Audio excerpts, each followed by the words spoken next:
A day in a life of a mom with a lung cancer. Hello everyone. It's 4 a.m. in the morning, nagising ako, sobrang lakas ng ulan. Kaya sinilip ko dito sa labas at ayan nga, malakas nga ang ulan. At nagre-ready na rin dito yung dalawa para sa pagpasok sa school at sa trabaho. Ayan si anak at nag-aagahan na. Ang ulam niya ay pritong itlog.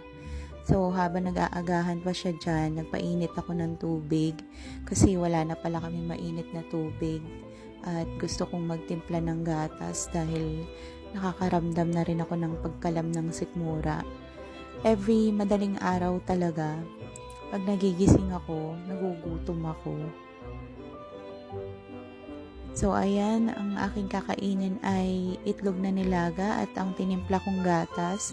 Ang gatas nga pala na iniinom ko ay Ensure